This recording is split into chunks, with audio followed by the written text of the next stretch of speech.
नमस्कार विद्यार्थी मित्र हो, आज आपण इयत्ता 7वी विषय सामान्य विज्ञान 12वा पाठ मानवी स्नायू व पचन संस्थाचा स्वाध्याय अभ्यासणार आहोत।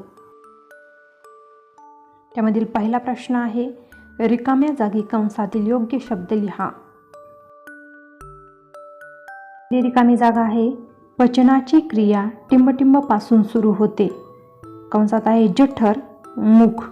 उत्तर, पचनाची क्रिया मुखापासून सुरू होते। दुसरी रिकामी जागा आहे, पापण्यांमध्ये टिंबटिंब प्रकारचे स्नायू असतात।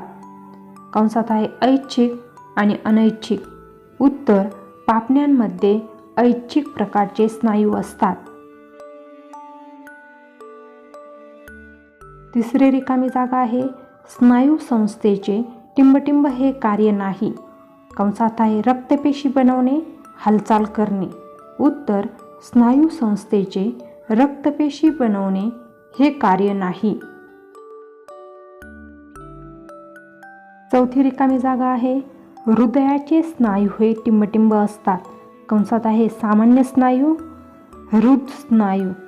उत्तर, हृदयाचे स्नायू हे हृद स्नायू असतात।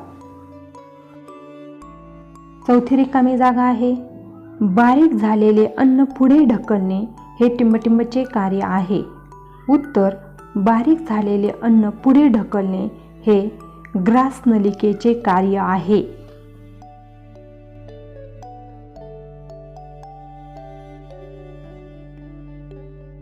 पुढील प्रश्न आहे, सांगा माझी जोडी कोणाशी? अ गट आहे, 1 हृद स्नायू, 2 स्नायूंमुळेच होतात, 3 पेप्सिन, 4 पेटके येणे, 5 अस्थिस्नायू। आणि ब गट आहे, अ नेहमी जोडीने कार्य करतात, आ आम्ही कधीच थकत नाही, ई स्नायूंचे अनियंत्रित व वेदनामय आकुंचन, ई जबड्याच्या चघळण्याच्या हालचाली, उ जठररसातील विकर। आणि त्यांची योग्य जोडे आहेत, ए हृद स्नायू, आम्ही कधीच थकत नाही, 2 स्नायूमुळेच होतात, जबड्याच्या चघळण्याच्या हालचाली, 3 पेप्सिन, जठररसातील विकर, 4 पेटके येणे, स्नायूंचे अनियंत्रित व वेदनामय आकुंचन, 5 अस्थिस्नायू नेहमीच जोडीने कार्य करतात।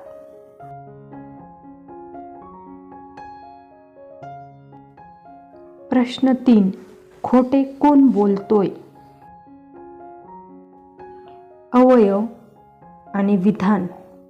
अवयव आहे जीभ आणि विधान आहे, माझ्यातील रुची कलिका फक्त गोड चव ओळखतात। उत्तर, जीभ सर्व चवी ओळखू शकते, म्हणून जीभ खोटे बोलत आहे। पुढील अवयव आहे यकृत आणि विधान आहे, मी शरीरातील सर्वात मोठी ग्रंथी आहे।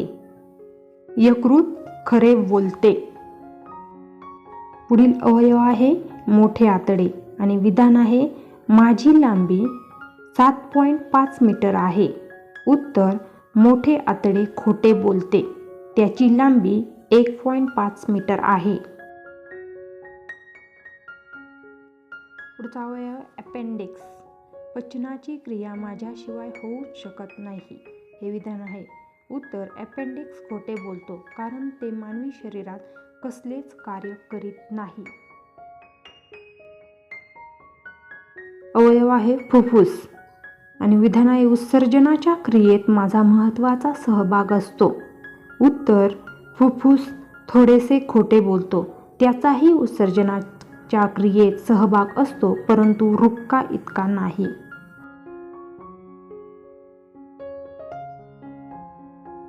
प्रश्न 4, कारणे लिहा। त्यामधील पहिले विधान आहे, जठरात आलेले अन्न आम्लधर्मी होते। उत्तर, जठराच्या भित्तिकेत जठर ग्रंथी असतात, त्या सौम्य हायड्रोक्लोरिक आम्ल तयार करतात, त्यामुळे जठरात आलेले अन्न आम्लधर्मी होते.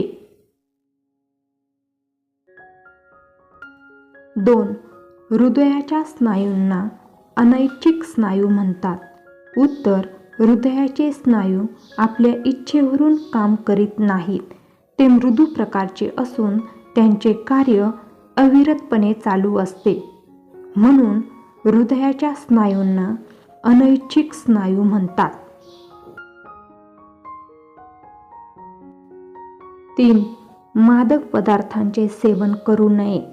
उत्तर: मादक पदार्थांच्या सेवनाने आरोग्याला मोठा धोका होऊ शकतो. तंबाखू, सिगारेट अशा पदार्थांचे व्यसन लागते.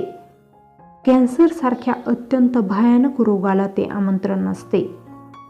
शरीरातले विविध इंद्रिय संस्थांची कार्य मादक पदार्थांनी बिघडू शकते.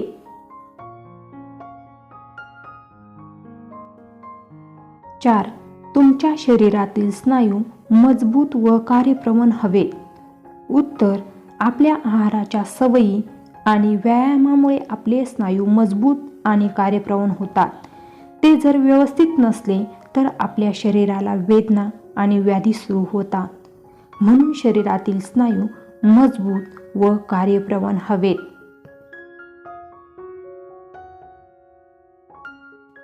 प्रश्न 5.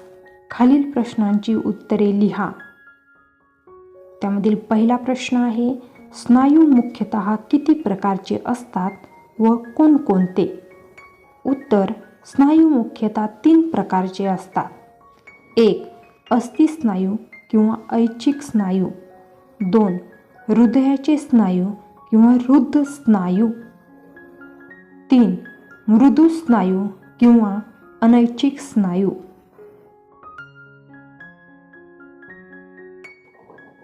2. आम्लपित्त का होते? त्याचा शरीरावर काय परिणाम होतो? उत्तर: जठर आम्ल तयार करते आणि पित्तरस यकृत तयार करते. दोन्हींचे सामू निरनिराळे आहेत, परंतु आम्लपित्त हा शब्द आयुर्वेदिक उपचार पद्धतीत वापरला जातो. याच्याप्रमाणे आम्लपित्त वाढले की डोके दुखते, उलट्या होतात, अंगावर पुरळ उठते इत्यादी. काही लोक आम्लपित्ताला ॲसिडिटी असेही म्हणतात. 3. दातांचे प्रमुख प्रकार कोणते? त्यांचे कार्य काय आहे? उत्तर: दातांचे प्रमुख 4 प्रकार आहेत. पटाशीचे दात, सुळे, उपदाढा आणि दाढा हे प्रकार होय. पटाशीच्या दातांनी तुकडा मोडता येतो किंवा एखादी वस्तू सोलता येते. सुळे शाकाहारी प्राण्यांत आणि मानवात विशेष वाढलेले नसतात. भक्ष्यांची शिकार करायला सुळ्यांचा उपयोग होतो. उपदाढा आणि दाढा यांचा वापर चर्वण करायला होतो. प्रश्न 6. पचन संस्थेची आकृती काढून आकृतीतील भागांना योग्य नावे द्या व अन्नपचनाची प्रक्रिया तुमच्या शब्दांत लिहा. आकृतीचं निरीक्षण करायचं आहे. पहा, आकृतीमध्ये सुरुवातीला तोंड, लाळग्रंथी, ग्रसनी, ग्रासिका, यकृत, जठर, मोठे आतडे, लहान आतडे हे भाग आहेत. अन्नपचनाची प्रक्रिया पुढील प्रमाणे.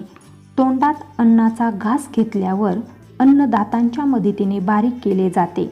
लाळेत अन्न घोळायचे काम जीभ करते. हा अन्नाचा घास गिळल्यावर ग्रसनी किंवा घशात जातो. ग्रसिका ही अन्ननलिकेचा पहिला भाग असून घशापासून जठरापर्यंत ही नळी असते. जठर हा अन्ननलिकेचा पिशवीसारखा भाग असतो. जठराच्या भित्तिकेत जाठर ग्रंथी असतात. त्यांच्यापासून जाठररस होतो. जाठरात अन्न घुसळले जाते आणि त्यात जाठररस मिसळला जातो. जठरात अन्नाचे पातळ मिश्रण तयार होते. हे लहान आतड्यात सरकते. लहान आतड्यात अन्नाचे पचन व शोषण या 2 महत्त्वाच्या प्रक्रिया होतात. तयार झालेली पोषक द्रव्य इथेच शोषली जातात. ती रक्तात मिसळली जातात. पचलेल्या अन्नातील पाण्याचे शोषण मोठ्या आतड्यात होते. न पचलेले अन्न आणि पचलेल्या अन्नातील उर्वरित घन भाग मोठ्या आतड्यातून नंतर गुदद्वारामार्फत शरीराबाहेर टाकला जातो. अशा प्रकारे अन्नपचनाची क्रिया होते.